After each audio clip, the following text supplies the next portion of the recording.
রাজধানীর রূপনগরে অগ্নিকাণ্ডের ঘটনায় প্রাণ হারানো ১৭ জনেরই পরিচয় শনাক্ত হয়েছে।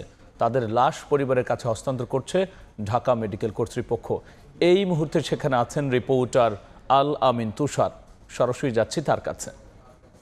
আমরা এতদিন জানতাম যে ১৬ জনের সেই মিরপুরের ঘটনায় মৃত্যু হয়েছে, তবে এখন লাশ হস্তান্তর প্রক্রিয়ার সময় কিন্তু আমরা দেখছি যে আরও একজনের নাম কিন্তু সামনে এসেছে। অর্থাৎ সেই যে মিরপুরের রাসায়নিক কারখানার যে আগুন, সেখানে কিন্তু ১৭ জনের মৃত্যুর ব্যাপারে আসলে নিশ্চিত হওয়া গেছে। তবে এখনও পর্যন্ত সেই ১৭তম ব্যক্তি যার কথা বলা হচ্ছে তার পরিচয় নিয়ে একটু ঝামেলা মনে হচ্ছে।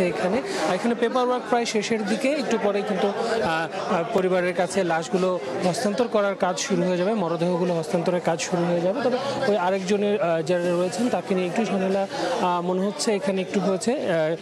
যারা রয়েছেন, আমি যদি একটু নামগুলো বলি যারা আসলে এরই মধ্যে শনাক্ত হয়েছেন, তাদের মধ্যে রয়েছেন সোহেল সর্দার, নূর আলম, রবিউল ইসলাম, মৌসুমী খাতুন, জয় মিয়া, মুক্তা বেগম, নাজমুল ইসলাম, নার্গিস আক্তার, ফারজানা আক্তার, এরকম যারা রয়েছেন তাদের কিন্তু এর মধ্যে কিন্তু তাদের মরদেহ কিন্তু শনাক্ত করা গেছে।